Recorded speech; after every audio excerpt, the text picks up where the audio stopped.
إن الحمد لله نحمده ونستعينه ونستغفره ونؤمن به ونتوكل عليه ونعوذ بالله من شرور أنفسنا ومن سيئات أعمالنا من يهده الله فلا مضل له ومن يضلل فلا هادي له وأشهد أن لا إله إلا الله وحده لا شريك له وأشهد أن محمدا عبده ورسوله أما بعد أعوذ بالله من الشيطان الرجيم بسم الله الرحمن الرحيم يا أيها الذين آمنوا توبوا إلى الله توبة نصوحا أما بعد اللہ رب العالمین نے اس کائنات میں انسان کو ایک امتیازی خصوصیت دی، اسے عقل، ارادہ، شعور بخشا، دنیا کی اشیاء کو اس کی خدمت پہ لگایا۔ انسان کے پاس جو کچھ بھی ہے وہ اللہ کا دیا ہوا ہے۔ یہ انتظام جو اللہ نے کیا، اس کا مقصد کیا تھا؟ بے مقصد تو اللہ کام نہیں کرتا۔ تو یہی سوال انسان سے خود اللہ نے کیا ہے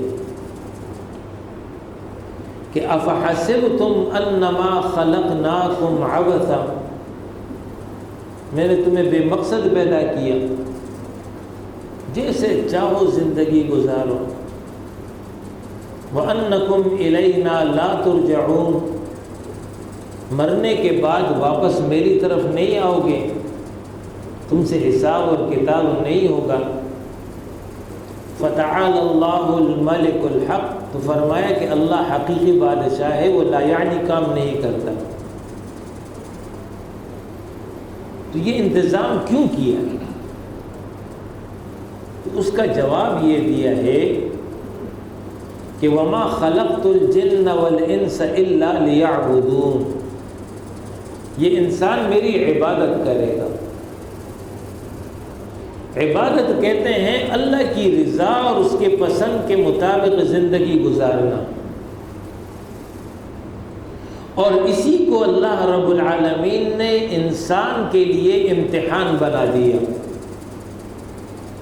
الذی خلق الموت والحیاۃ لیبلوکم ایکم احسن عملا، اس نے موت اور زندگی کا یہ نظام بنایا، تمہاری آزمائش کر رہا ہے کون تم میں بہترین عمل کرنے والا ہے۔ تو جو بہترین عمل کرے گا اس کے ساتھ معاملہ ایک طرح، اور جو اس کی خلاف ورزی کرے گا اس کے ساتھ معاملہ دوسرا ہوگا۔ لہٰذا جب یہ بات آپ کے ذہن نشین ہو گئی ہے تو اس سے یہ بات واضح ہو گئی کہ دنیا اصل اور حقیقی زندگی نہیں ہے۔ 40 سال، 60 سال، 100 سال ایک محدود زندگی ہے، اس کا اختتام ہو کر کے رہنا ہے۔ ایک دن ایسا آ رہا ہے جو ہمارا آخری دن ہوگا، اور اس کے بعد جو اگلی رات ہوگی اور اگلا دن ہوگا تو ہم اس دنیا میں نہیں ہوں گے۔ یہ ایسی حقیقت ہے کہ جس سے کوئی بھی انکار نہیں کر سکتا۔ لیکن شیطان اور دنیا کی رنگینیاں انسان کو اس سے غافل رکھتی ہے، نتیجتاً انسان اسی دنیا میں گم ہو جاتا ہے، اور روز و شب اس کے اسی طرح بسر ہو رہے ہوتے ہیں، اور پھر اچانک موت کا دن آ جاتا ہے۔ اس دن انسان چیخ اور پکار کرتا ہے، لیکن پھر واپسی کا دروازہ بند ہو جاتا ہے۔ حتی اذا جاء احدهم الموت قال رب ارجعون لعلی اعمل صالحا فیما ترکت قال کلا بل هی کلمۃ وهو قائلها ومن ورائهم برزخ الی یوم یبعثون۔ جب موت آ جائے تو کہتے ہیں اے اللہ اب یقین آ گیا، اب مجھے واپس لوٹا دے، اب سیدھا بن کر کے رہوں گا۔ اللہ فرمائے گا ہرگز نہیں، ممکن ہی نہیں، اب تو قبر کی زندگی ہے، جب تک قیامت برپا نہ ہو جائے تب تک اس قبر میں رہو گے، یہ اٹل فیصلہ۔ تو انسان دھوکہ کھا جاتا ہے دنیا کی اس رنگینیوں سے۔ اللہ رب العالمین نے انبیاء کے ذریعے انسانوں کو بتایا، کتابیں بھیج کر بتایا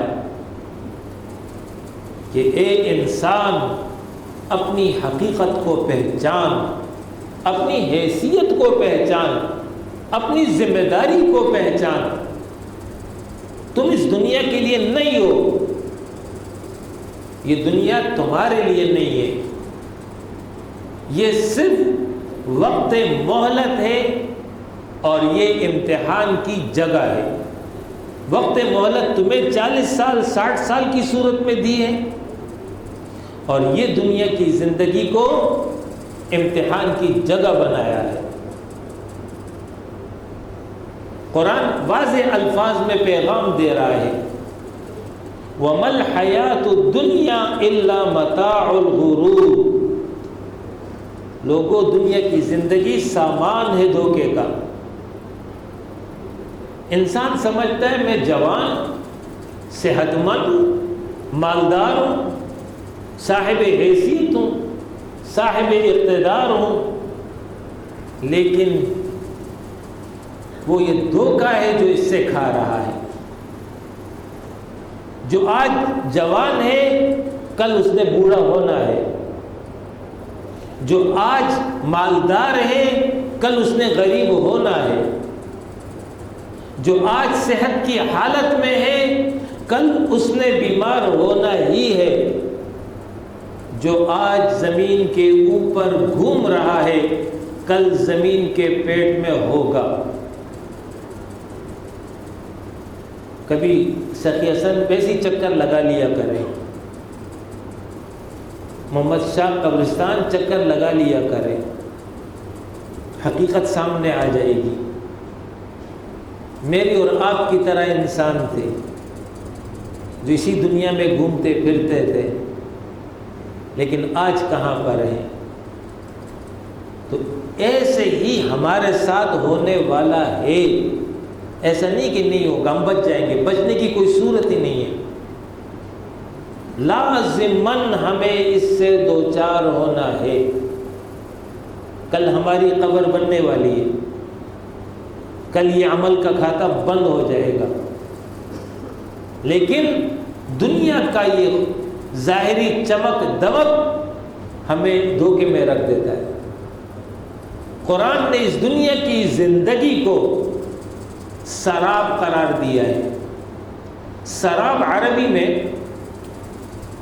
اس کو کہتے ہیں کہ دوپہر کے وقت ریگستانی علاقے میں جہاں ریت ہی ریت ہو، تو دور سے جب انسان دیکھتا ہے تو اسے جب دھوپ چمکتی ہے تو یوں محسوس ہوتا ہے کہ پانی ہے، تو پیاسا اس کی تلاش میں وہاں چلا جاتا ہے۔ جب وہاں پہنچتا ہے تو وہاں تو پانی نہیں ہے، وہ ریت کے ذرات ہیں جو چمک رہے تھے۔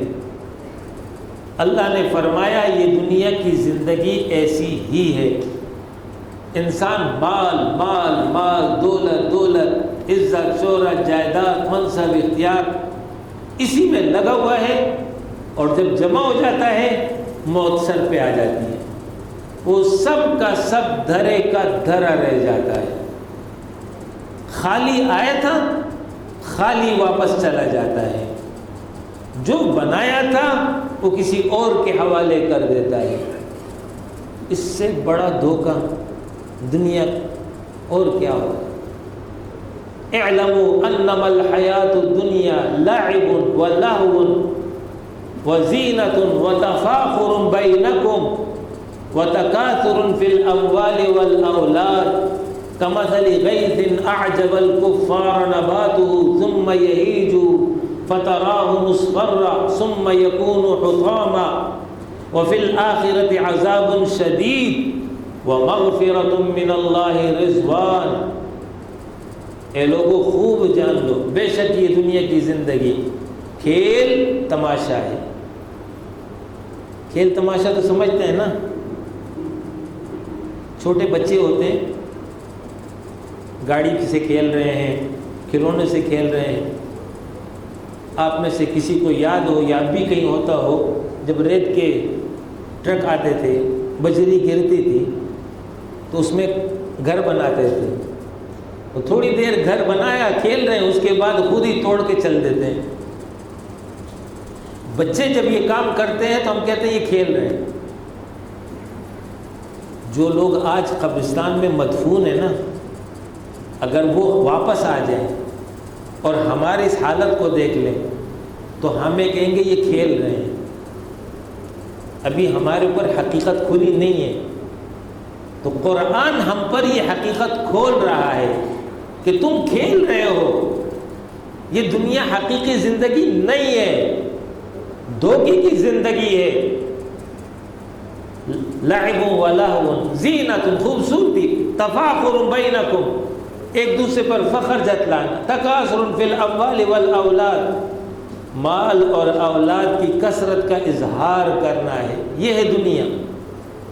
اس کی مثال ایسے ہے جیسے کھیتی میں کسان بیج بو دے، بارش ہو جائے، فصل نکلنا شروع ہو جائے، چھوٹے چھوٹے پودے آہستہ آہستہ بڑے ہو جاتے ہیں، ایک وقت آتا ہے کھیتی پک جاتی ہے، اس کے بعد وہی کھیتی انسان اس کو کاٹ دیتا ہے، اس کے ذرے انسان کے قدموں میں ریزہ ریزہ ہو جاتے ہیں۔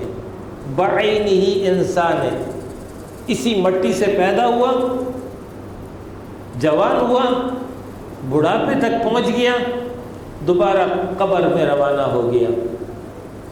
یہ ہے دنیا کی زندگی کی حقیقت جو قرآن بیان کر رہا ہے۔ منہا خلقناکم وفیہا نعیدکم ومنہا نخرجکم تارۃ اخری، اسی زمین سے تمہیں پیدا کیا ہے، اسی زمین کی طرف تمہیں لوٹا دیں گے اور اسی زمین سے تمہیں دوبارہ اٹھا دیں گے۔ یہ ہے وہ حقیقت جو قرآن بیان کر رہا ہے۔ جب یہ بات حقیقت ہو گئی کہ دنیا کی زندگی حقیقی زندگی نہیں ہے، دنیا کے اسباب اور وسائل دھوکہ ہے، تو پھر دنیا کو مقصود بنانا، دنیا کو محبوب بنانا، یہ ایک بیوقوف اور نادان شخص کا عمل تو ہو سکتا ہے، لیکن اس شخص کا عمل نہیں ہو سکتا ہے جو صاحب علم ہو، صاحب فہم ہو، صاحب عقل ہو۔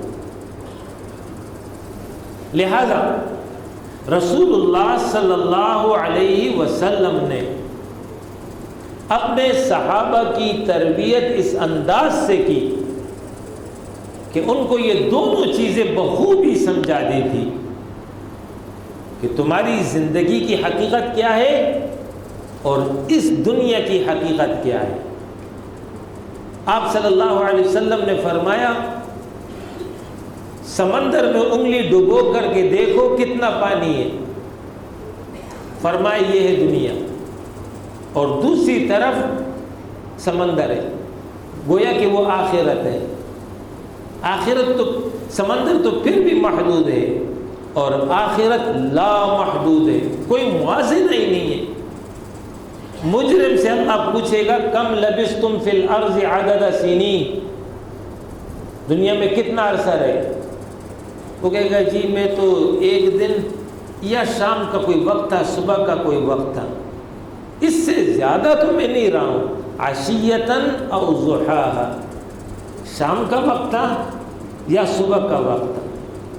اللہ فرمائے گا یہ بات جو تم کہہ رہے ہو یہ بات 100% ٹھیک کہہ رہے ہو، حالانکہ 90 سال گزار کے آیا ہے، 100 سال گزار کے آیا ہے، لیکن جب آخرت کی زندگی کو دیکھے گا تو کہے گا ایک دن تھا یا کچھ وقت تھا۔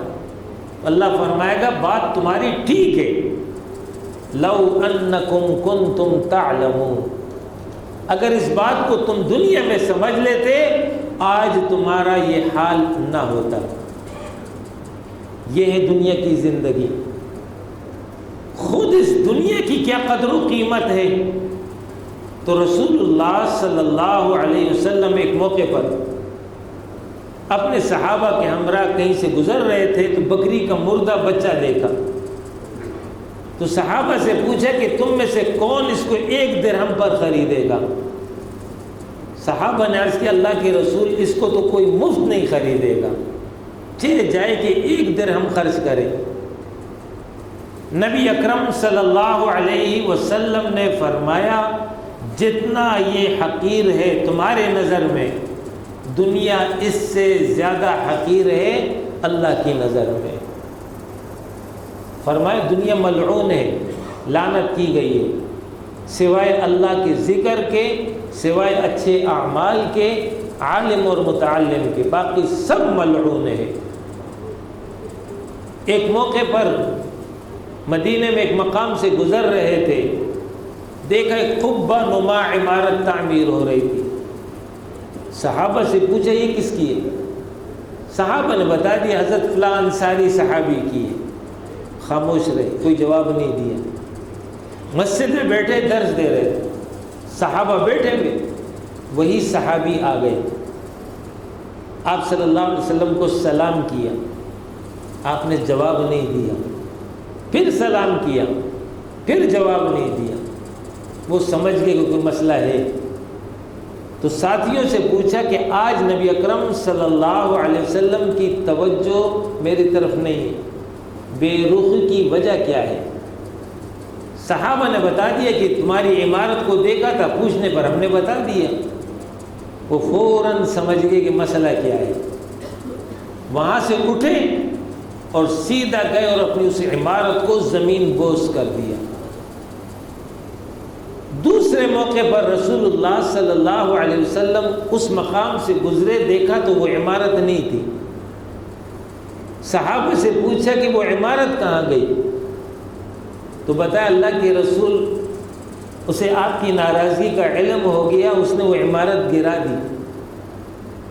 اس موقع پر نبی اکرم صلی اللہ علیہ وسلم نے فرمایا سن لو، ہر وہ عمارت جس کے بغیر گزارا ہو سکتا ہے قیامت کے دن وبال ہوگا۔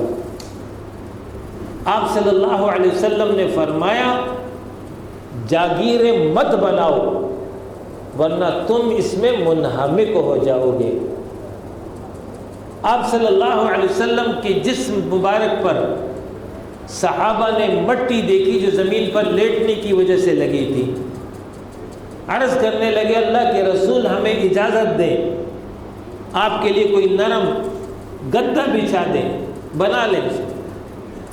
فرمایا مجھے دنیا سے کیا نسبت، مجھے دنیا سے کیا لینا، میری مثال اس مسافر کی ہے جو تھوڑی دیر کے لیے کسی سائے میں سستانے کے لیے ٹھہر گیا ہے اور پھر چھوڑ کر آگے چلا جائے گا۔ اپنے صحابی سیدنا عبداللہ بن عمر رضی اللہ عنہما ان کے کندھے پر ہاتھ رکھ کے فرمایا عبداللہ کن فی الدنیا، تم دنیا میں ایسے رہو کأنک غریب، جیسے اجنبی رہتا ہے، او عابر سبیل، یا ایسے رہو جیسے مسافر ہوتا ہے۔ اجنبی شخص کسی علاقے میں چلا جائے، اس علاقے کے ساتھ اس کا کوئی تعلق نہیں ہوتا، وہ اپنی غرض کے لیے آتا ہے، اپنی غرض پوری کرتا اور چلا جاتا ہے۔ فرمایا تم بھی دنیا میں ایسی ہی رہو، اپنی غرض پوری کرو، یہاں سے کوچ کر جاؤ، یا تم اس شخص کی طرح ہو جاؤ جو راہ گزر ہوتا ہے، راہ پہ چلنے والا، گاڑی چلتی ہے، حیدرآباد ٹھہر گئی، سکر ٹھہر گئی، 10 منٹ کے لیے کھڑی ہو گئی، آپ نیچے اترے، چائے پی، پانی پیا، کچھ ضروری چیز لی، گاڑی میں بیٹھ گئے، اس کو کہتے ہیں راہ گزر۔ لیکن ایسا نہیں ہوتا ہے، گاڑی 10 منٹ کے لیے رکی، وہاں پر تختہ لگا دیا، وہاں پر تکیے لگا دیے، محفل سجا دی، اس طرح دنیا میں رہو گے گویا کہ تم مسافر ہو، یہ تمہاری جگہ ہے ہی نہیں۔ ایک موقع پر عبداللہ بن عمر بن العاص رضی اللہ عنہما کو دیکھا کہ اپنے گھر کی مرمت کر رہے تھے، تو پوچھا عبداللہ کیا کر رہے ہو؟ عرض کرنے لگے اللہ کے رسول دیوار کچی ہو رہی تھی، اسے لیپ رہا ہوں۔ فرمایا عبداللہ میں معاملے کو اس سے جلد تر دیکھ رہا ہوں، معاملے سے مراد موت ہے، کہ تم تو مکان پکا کر رہے ہو لمبی امید پر، لیکن میں موت کو اس سے جلد دیکھ رہا ہوں۔ مقصد یہ تھا کہ اپنی توجہ آخرت کی طرف رکھو۔ اسی وجہ سے رسول اللہ صلی اللہ علیہ وسلم نے صحابہ کو فرمایا حقیقی اور اصل زندگی آخرت کی زندگی ہے۔ اللہم لا عیش الا عیش الآخرہ، اے اللہ حقیقی زندگی آخرت کی زندگی ہے۔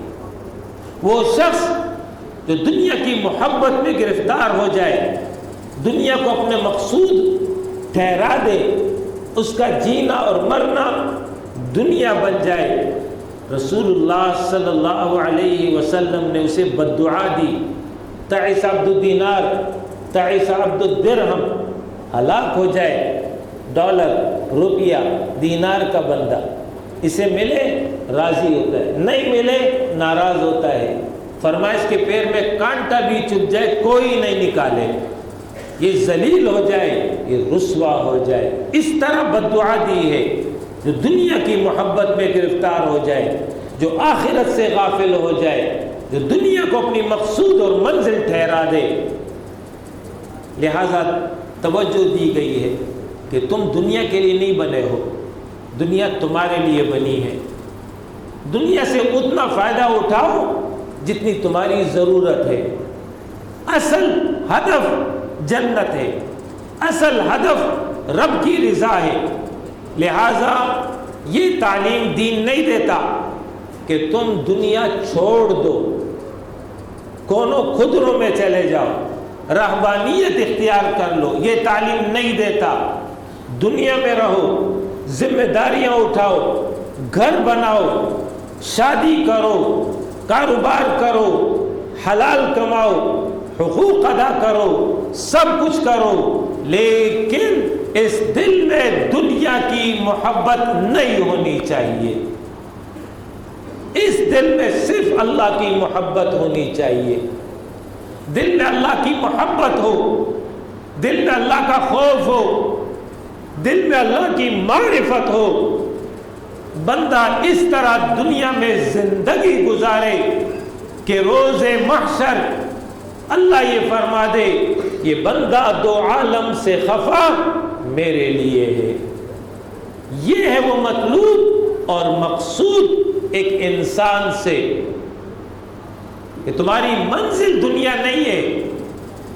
لہذا انسان کو متوجہ کرنے کے لیے کہ وہ غافل نہ ہو جائے، قیامت کا نقشہ، جہنم کی کیفیت، جنت کے انعامات، قرآن نے اس کو کھول کر بیان کیا، پیغمبر نے اپنی تعلیمات کے ذریعے مکمل واضح کیا، تاکہ کوئی گوشہ ایسا نہ رہے کہ انسان کو پتہ نہ ہو۔ قیامت کا زلزلہ ایسا زلزلہ ہوگا جو انسانوں کو بے ہوش کر دے گا، نشے کی حالت میں ہوں گے، اپنے بھائی ماں بہن ان سے فرار اختیار کریں گے، کوئی کسی کے کام نہ آئے گا۔ جہنم کی کیفیت یہ ہے جو اس میں ڈال دیا گیا زندہ نہیں رہ سکے گا، موت بھی نہیں آئے گی، کھالیں پگھل جائیں گی، نئی کھالیں پہنا دی جائیں گی، چکھتے رہیں عذاب کو۔ شدت پیاس کی وجہ سے پانی طلب کریں گے، کھولتا ہوا پانی دیا جائے گا، جہنمیوں کا پیپ دیا جائے گا، پی نہیں سکیں گے، مشکل سے پینا چاہیں گے لیکن پی نہیں پائیں گے۔ جو غذا اندر جائے گی ان کے پیٹ کو نہیں بھرے گی، ان کی بھوک نہیں مٹے گی، ان کو قوت حاصل نہیں ہوگی، اندر کے تمام اعضاء ٹکڑے ٹکڑے کر دے گی۔ جہنمیوں کا لباس آگ کا ہوگا، چاروں طرف سے موت چھائی ہوئی ہوگی۔ یہ وہ نقشہ ہے جس کو قرآن نے بیان کیا ہے۔ اے لوگوں، قوا انفسکم واہلیکم نارا، اس آگ سے بچنے کی فکر کرو۔ اس جہنم میں کافر جائے گا، مشرک جائے گا، منافق جائے گا، متکبر انسان جائے گا، سرکش انسان جائے گا، جو بہک گیا وہ جائے گا، جو لوگوں پر ظلم کرتا ہو وہ جہنم میں جائے گا۔ یہ ان کے لیے تیار کی گئی ہے۔ خبردار کیا گیا کہ کہیں تم اس میں نہ پہنچ جاؤ۔ اعدت للکافرین، وہ تو کافروں کے لیے تیار کی گئی ہے۔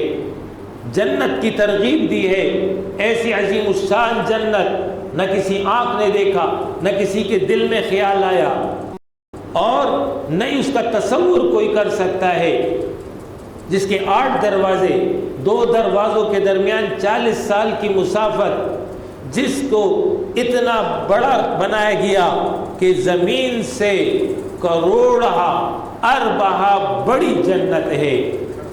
ادنا جنتی کو اس کی خواہش اور زمین سے 10 گنا بڑی جنت اللہ دے گا۔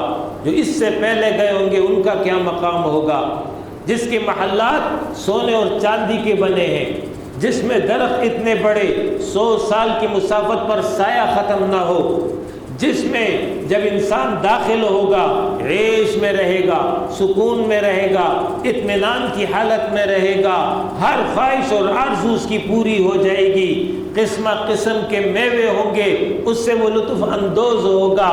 وہاں پر مختلف نہریں ہیں، عین الکافور، سلسبیل، زنجبیل، رحیق معین، وہاں پر دودھ کی نہر، شہد کی نہر، صاف پانی کی نہر، یہ سب جاری ہے۔ شراب، پاکیزہ شراب کی نہر ہوگی۔ وہاں پر حوض کوثر، جس کا پانی شہد سے زیادہ میٹھا، برف سے زیادہ سفید ہوگا، جو کستوری سے زیادہ، مشک سے زیادہ خوشبودار ہوگا، جو ایک مرتبہ پی لے اس کو کبھی پھر پیاس نہ لگے گی۔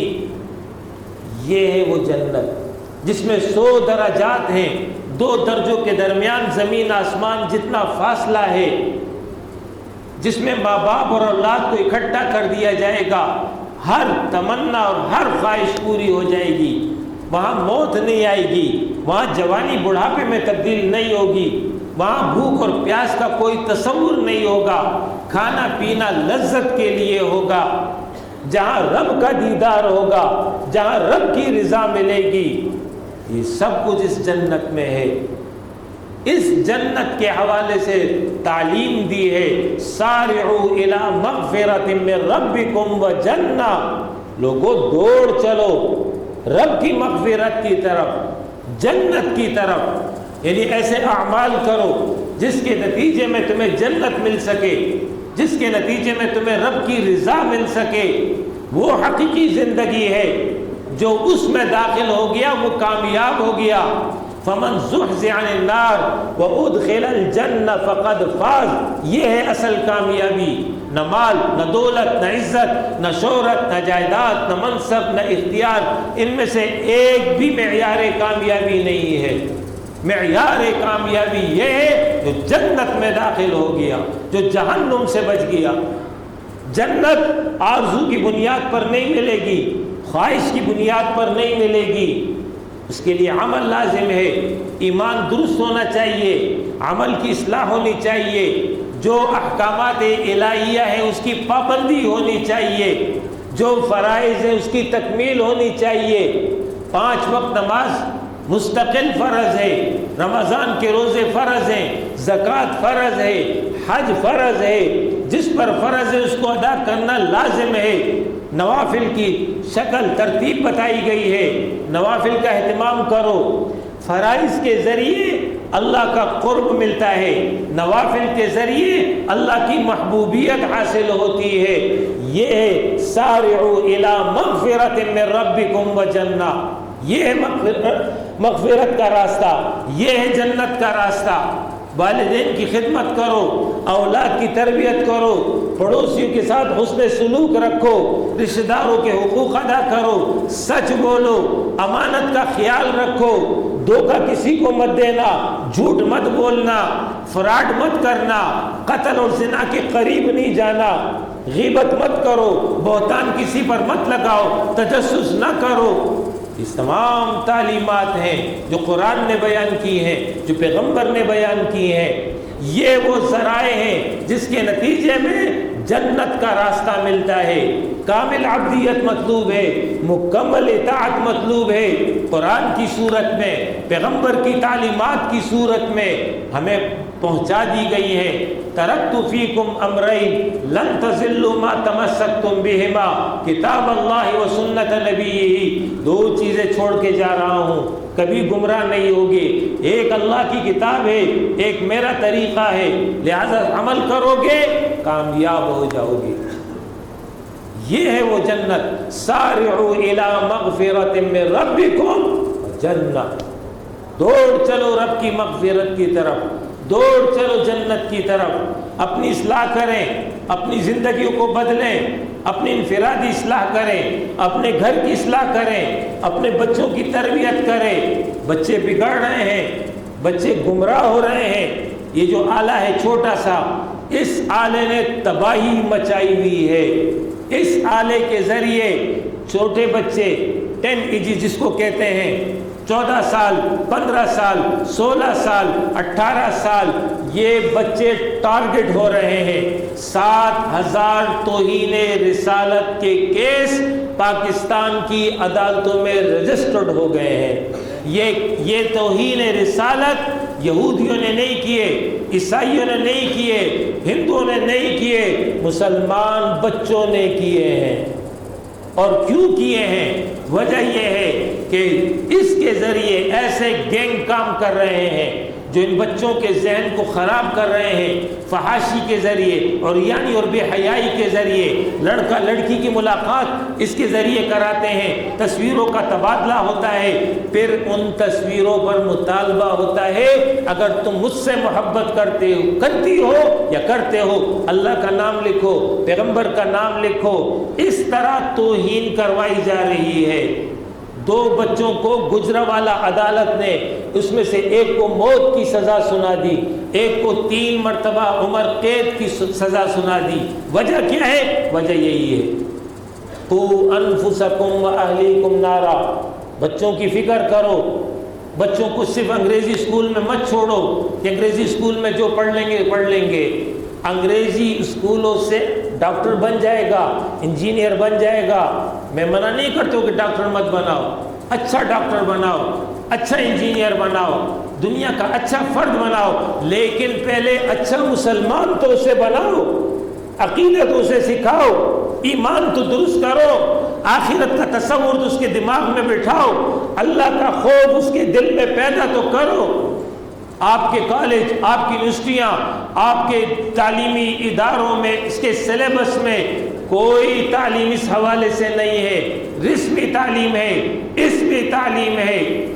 یہ جو بچوں کو جب سزا سنا رہے تھے عدالت، اس عدالت نے پوچھا یہ کون سے اسکول کے بچے ہیں؟ بتایا گیا کہ بیکن اسکول سسٹم کے بچے ہیں، وہاں سے آئے ہیں۔ بیکن اسکول سسٹم کی انتظامیہ کو عدالت نے خط لکھا، حکومت کو متوجہ کیا کہ جنگی بنیادوں پر اپنے اسکولوں میں ایسی تعلیم دو کہ بچوں کے دل میں اللہ کی معرفت، اللہ کا خوف پیدا ہو، آخرت کی یاد رہے، تب کہیں جا کر کے یہ معاملہ سدھرے گا، ورنہ بچے بگڑ رہے ہیں۔ قوا انفسکم واہلیکم نارا، ہمارے بچے فحاشی کے مرتکب ہو رہے ہیں، ہمارے بچے بے حیائی کے مرتکب ہو رہے ہیں، یونیورسٹیوں میں، کالجوں میں یہ سب کچھ ہو رہا ہے۔ قوا انفسکم واہلیکم نارا، اپنے گھر کے ماحول کو درست کرو، اپنے گھر میں بچوں کو ایسا ماحول دو جس کے نتیجے میں ان کی صحیح تربیت ہو سکے۔ اصلاح معاشرہ، اپنے ماحول کی اصلاح کرو، اپنے ماحول میں گناہ کو مت پھیلنے دو۔ اگر آپ نیک ہیں لیکن آپ کا ماحول برا ہے، اس کے نتیجے میں آپ برے ہو جائیں گے، آج نہیں تو کل ہو جائیں گے، اثرات لازماً مرتب ہوں گے۔ لہذا اپنے ماحول کی فکر کرو۔ 3 کام بتا دیے۔ چوتھا کام، روزانہ کی بنیاد پر اپنا جائزہ لو، آپ کی 24 گھنٹے کس طرح گزرے ہیں۔ 4 چیزیں سامنے رکھو، ان 4 چیزوں میں اپنے آپ کو تولو۔ نمبر 1، ایمان کی کیا کیفیت ہے؟ والعصر ان الانسان لفی خسر الا الذین آمنوا۔ نمبر 2، وعملوا الصالحات، اعمال صالحہ کی کیا کیفیت ہے؟ نمبر 3، وتواصوا بالحق، حق کے ساتھ تمہارا کتنا تعلق ہے؟ اللہ کے لیے تم کتنا آگے نکلتے ہو؟ اللہ والوں کے ساتھ تمہارا کتنا تعلق ہے؟ دینداروں کے ساتھ تمہارا کتنا تعلق ہے؟ نمبر 4، وتواصوا بالصبر، اس راہ میں آنے والی مشکل پر صبر کی کیا کیفیت ہے؟ یہ 4 چیزیں سورہ عصر میں اللہ نے بتائی ہیں۔ ان میں اپنا جائزہ لو، اپنا محاسبہ کرو روزانہ کی بنیاد پر۔ اس طرح کریں گے تو تب کہیں جا کر کے آپ کی دنیا کی زندگی بہتر ہو سکتی ہے۔ آج گھروں میں سکون نہیں ہے، آج زندگیوں میں چین نہیں ہے، اختلافات ہیں، انتشار ہے۔ وجہ یہی ہے کہ ہمارا مجموعی رویہ دین کے متعلق یہی ہے کہ ہم نے ایک مخصوص دائرے میں دین پر عمل کرنا شروع کیا اور باقی وسیع دائرے میں اس سے ہم بس دستبردار ہو گئے ہیں۔ یہ جو آدھا تیتر اور آدھا بٹیر والا معاملہ ہے، یہ اللہ کے ہاں چلنے والا نہیں ہے۔ ادخلوا فی السلم کافہ، اسلام میں پورے کے پورے داخل ہو۔ عبداللہ بن سلام صحابی رسول، یہودی عالم، یہودیوں کے ہاں اونٹ کا گوشت کھانا منع تھا۔ انہوں نے اسلام قبول کرنے کے بعد فیصلہ کیا کہ میں اونٹ کا گوشت نہیں کھاؤں گا، اسلام میں تو لازم نہیں ہے تو نہیں کھاؤں گا۔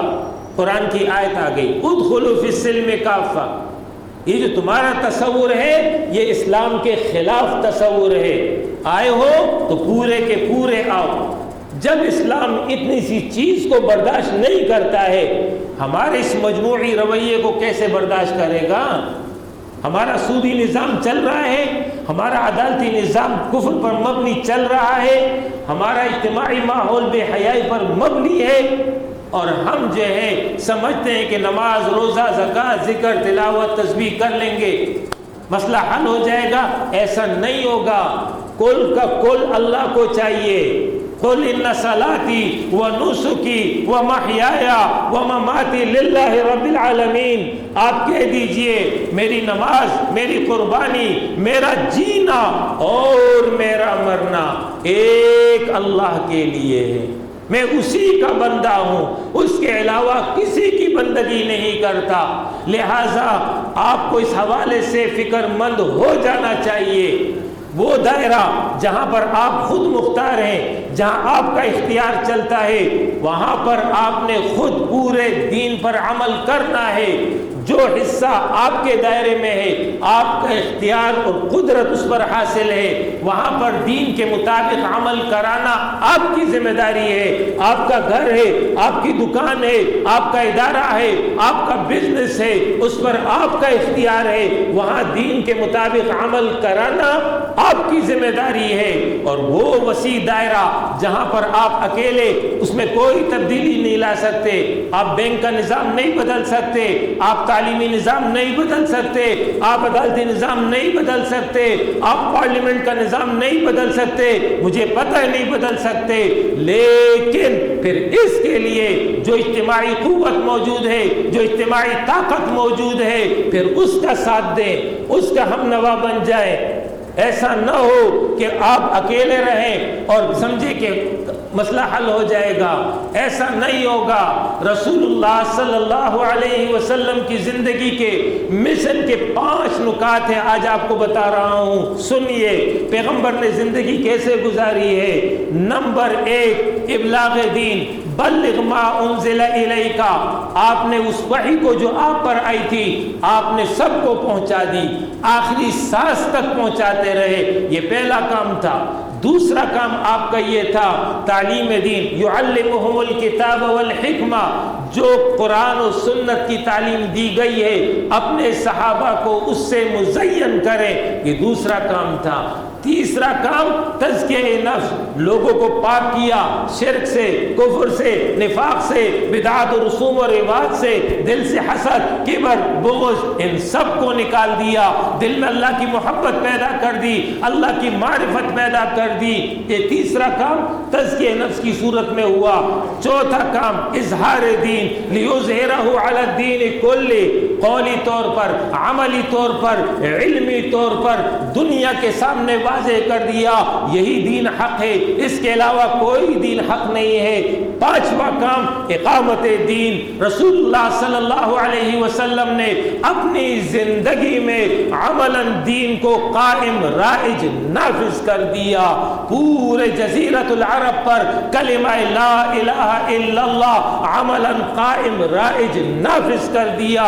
رسول اللہ صلی اللہ علیہ وسلم جب دنیا سے رخصت ہوئے، 5 لاکھ نفوس انسانوں پر مشتمل جزیرۃ العرب میں ایک اللہ کی حاکمیت قائم تھی، ایک اللہ کا نظام چل رہا تھا، ایک اللہ کی خدائی قائم تھی۔ جو تکبیر ہم عید کے موقع پر پڑھتے ہیں، اللہ اکبر اللہ اکبر، لا الہ الا اللہ واللہ اکبر، اللہ اکبر وللہ الحمد، رسول اللہ صلی اللہ علیہ وسلم نے اس تکبیر کو عملی طور پر کر کے بتا دیا تھا۔ اس کو کہتے ہیں اقامت دین، دین عملاً قائم ہو گیا تھا، دین عملاً رائج ہو گیا تھا۔ یہ 5 کام تھے، لہٰذا امتی کو چاہیے ان 5 کاموں کو کرے۔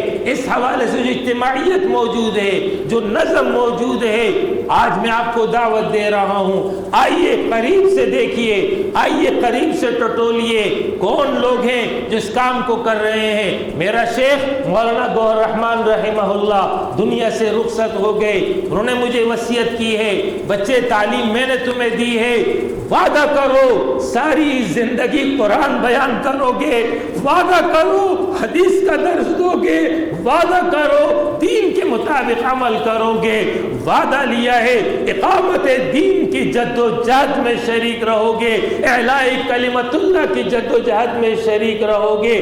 آج آپ کو دعوت دے رہا ہوں، آئیے قریب سے ہمیں دیکھیے، ہمیں جانیے، ہمیں سمجھیے، سمجھنے کی کوشش کیجیے۔ ہم سیاسی لوگ نہیں ہیں، ہم انتخابی لوگ نہیں ہیں، خدا کی قسم کھا کر کہہ رہا ہوں، ہماری منزل پارلیمنٹ نہیں ہے، ہماری منزل جنت ہے، ہماری منزل رب کی رضا ہے، ہم رب کی رضا کے لیے سب کچھ چاہتے ہیں، اس لیے قریب سے آئیں گے تو تب کہیں پتہ چلے گا۔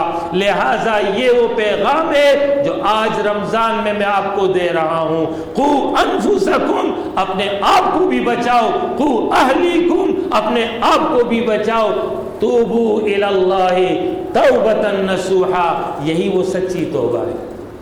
یہ توبہ کریں گے، تبدیلی اپنے اندر لائیں گے، انشاءاللہ تعالی اللہ کی رحمت متوجہ ہوگی۔ اللہ بہت مہربان ہے، اللہ بہت رحیم ہے، اللہ بہت غفور ہے، اللہ بہت زیادہ عنایت کرنے والا ہے۔ اتنا عظیم رب جس نے مجھے عمر دی ہے بغیر مانگے دی، جس نے مجھے آنکھیں دی ہیں بغیر مانگے دی، جس نے میری کان کو ٹھیک رکھا، جس نے میرے معدے کو درست رکھا، جس نے میرے اندر مختلف اعضاء صحیح رکھے، جس نے مجھے ماں باپ دیے، جس نے مجھے اولاد دی، جس نے مجھے دنیا کی تمام نعمتیں دی، بغیر مانگے دی ہیں، تو میں جب مانگوں گا تو کیا کچھ نہیں دے گا۔ شرط یہ ہے کہ مانگو تو صحیح، شرط یہ ہے کہ پلٹو تو صحیح۔ اتنا عظیم رب ہے آپ تصور نہیں کر سکتے۔ میرا پیغمبر کہہ رہا ہے، وہ فرما رہا ہے اللہ نے رحمت کے 100 حصے کیے، ایک رحمت سب کو دے دیا، اس کا نتیجہ ہے وحشی درندہ بھی اپنے بچے کو جب پیر کے نیچے آتا ہے، خطرہ ہوتا ہے کہ مر جائے گا، اپنا پیر وہ روک لیتا ہے۔ فرمایا یہ وہ ایک رحمت ہے جس کا یہ اثر ہے۔ 99 رحمت اللہ نے اپنے پاس رکھے ہیں جس کا ظہور وہ قیامت کے دن کرے گا۔ 99 افراد کا قاتل 100 کو مکمل کرتا ہے، توبہ کرتا ہے، اللہ توبہ اس کی قبول کر لیتا ہے۔ قیامت کے دن 99 رجسٹر لے کر ایک شخص آ رہا ہے، گناہوں سے بھرا ہوا ہے، ایک ہی پرچہ ہے، اس کے پر کلمہ لکھا ہوا ہے۔ اللہ فرماتا ہے تولو، تولنے کے نتیجے میں رزلٹ یہ آ رہا ہے وہ گناہ ہلکے ہو گئے، وہ ایک پرچہ بھاری ہو گیا۔ اللہ فرما رہا ہے میرے بندے بہت گناہ کیے ہیں، لیکن ایک وقت ایسا آیا تجھ پر، تو نے مجھے یاد کر لیا، اس یاد کی وجہ سے تمہارے دل میں میرا خوف پیدا ہوا، تمہارے آنکھوں سے آنسو جاری ہو گئے، اس کی وجہ سے میں نے تجھے معاف کر دیا، جاؤ جنت میں داخل ہو جاؤ۔ ایک شخص زمانہ قدیم کا رسول اللہ صلی اللہ علیہ وسلم نے فرمایا ہے، پچھلے زمانے کا واقعہ ہے، مرنے لگا، بچوں کو وصیت کر گیا مر جاؤں میرے لاش کو جلا دینا، راکھ کو 2 حصے کر دینا، ایک جنگل میں اڑا دو اور ایک دریا میں بہا دو۔ بچوں نے عمل کیا، اللہ نے حکم دیا ذائع کھٹے ہو جائیں، بندہ رب کے سامنے کھڑا تھا، اللہ نے پوچھا یہ کام کیوں کیا؟ کہنے لگا اللہ اے اللہ صرف تیری ڈر کی وجہ سے، اور کوئی وجہ نہیں تھی، میرے پاس نیکی نہیں ہے، میں کس منہ سے تیرے سامنے آؤں گا؟ اللہ رب العالمین نے فرمایا جاؤ میں نے تجھے معاف کر دیا۔ رسول اللہ صلی اللہ علیہ وسلم نے فرمایا قیامت کے دن ایک شخص آئے گا، اللہ اس کے کندھے پر اپنا ہاتھ رکھے گا جیسے اس کی شان کے مناسب ہے، اللہ رب العالمین سرگوشی کرے گا اے میرے بندے یاد ہے فلاں فلاں فلاں گناہ کیے تھے، بندہ اقرار کرے گا، اللہ فرمائے گا جب میں نے دنیا میں پردہ رکھا تو یہاں کیوں ظاہر کروں، جاؤ میں نے تجھے معاف کر دیا۔ یہ ہے وہ رحمت، لا تقنطوا من رحمت اللہ، اللہ کی رحمت سے مایوس نہ ہو۔ وہ اتنا عظیم رب ہے جس نے اول تو یہ انتظام کر دیا کوئی بھی نیک عمل کرو گے اللہ اس کو 10 شمار کرتا ہے، 2 رکعت نماز پڑھو اللہ اس کو 20 شمار کرتا ہے۔ آپ نے 300 روزے رکھے ہیں، پیغمبر نے فرمایا 6 اور ملا دو 360 روزے ہو جائیں گے، سال کا ثواب تمہیں مل جائے گا۔ 1 اور 10 کا معاملہ چل رہا ہے، یہ تو وہ ہے جو سب سے کم ہے، مزید بھی آ سکتے ہیں، جتنا زیادہ اخلاص ہوگا اتنا زیادہ اجر ہوگا۔ نیکی کا تو یہ معاملہ ہے کہ ہر نیکی 10 سے شروع ہو رہی ہے، گناہ 1 ہی لکھتا ہے، گناہ 2 نہیں لکھتا ہے، گناہ 1 لکھتا ہے۔ یہ اس کی مہربانی، یہ اس کا فضل، یہ اس کا کرم۔ پھر اس کا اعلان یہ ہے کہ اے لوگو اگر تم بڑے گناہوں سے بچو گے اور نیک عمل کرو گے تو میں چھوٹے گناہ خود بخود معاف کر دوں گا۔ کتنا عظیم رب ہے، کتنا مہربان رب ہے۔ اس کا یہ اعلان ہے رمضان سے رمضان پابندی کر لو، درمیان کے گناہ معاف، حج کر کے آ جاؤ ایسے پاک اور صاف ہوگے جیسے ابھی ماں کے پیٹ سے باہر آئے ہو۔ فرمایا وضو کرو گے گناہ معاف ہو جائیں گے، پیر میں کانٹا چبھ جائے فرمایا گناہ معاف ہو جائیں گے۔ کتنا عظیم رب ہے، کتنا مہربان رب ہے، اس کی طرف سے تو بخشش ہی بخشش ہے، بخشش ہی بخشش ہے، اس کی طرف سے تو اعلان عام ہے۔ میں تو کہتا ہوں کہ لا تقنطوا من رحمت اللہ، عام گناہگار مایوس نہ ہو جاؤ، عام گناہگاروں کے لیے اللہ نے خود انتظام کیا ہوا ہے، شرط یہ کہ کبیرہ گناہ نہ ہو، شرط یہ کہ گناہ کی طرف گناہ کے بعد واپس آ جاؤ اللہ کی طرف، اللہ سب کچھ معاف کر دینے والا ہے۔ ان الحسنات یذہبن السیئات، اللہ جو ہے نیکیوں کے ذریعے گناہوں کو مٹا دیتا ہے، گناہوں کو نیکی سے بدل دیتا ہے۔ توبہ کے نتیجے میں گناہ کیا، توبہ کر لی، وہی گناہ مٹ گیا اور ایک نیکی جمع ہو گئی۔ یہ ہے اللہ رب العالمین کا قانون۔ لہذا توبوا الی اللہ توبۃ نصوحا، آج کی رات شب قدر کی رات، یہ اللہ کی مہربانی، اس رات میں ایک انسان اپنے رب کے اتنا قریب ہوتا ہے جتنا قریب 1000 مہینوں کی عبادت کے نتیجے میں نہیں ہو سکتا۔ کتنا عظیم رب ہے، کتنا مہربان رب ہے۔ لہذا آج یہی پیغام ہے، توبوا الی اللہ توبۃ نصوحا، سچی توبہ کر لو، حقیقی توبہ کر لو، پلٹ اپنے رب کو، معافی مانگ لو، غلطی کا اقرار کر لو۔ فرمایا کہ تمہارے آنکھوں سے آنسو نکل آ جائے اللہ کی خوف کی وجہ سے، اللہ اس چہرے کو جہنم سے بچا لے گا۔ جب چہرہ بچے گا تو باقی جسم تو خود بخود بچے گا۔ یہ اس کی مہربانی، اس کا کرم۔ لہذا اسی پر اکتفا کرتا ہوں کہ دل اس وقت نرم ہے، دل اللہ کی طرف متوجہ ہے، آخرت کی یاد تازہ ہے۔ لہذا اس موقع پر دل کھول کر کے، دل کو وسیع کر کے اللہ سے مانگ لو، جتنا مانگ سکتے ہو مانگ لو، اور اس یقین کے ساتھ مانگو اللہ سب کچھ دینے پر قادر ہے اور سب کچھ عطا کرے گا۔ وقال ربکم ادعونی استجب لکم، مجھے پکارو میں تمہاری پکار کو سنوں گا۔ اجیب دعوت الداعی اذا دعانی، پکارنے والا پکار لے میں اس کی پکار کا جواب دوں گا۔ اقول قولی ھذا واستغفر اللہ لی ولکم ولسائر المؤمنین وآخر دعوانا ان الحمد للہ رب العالمین۔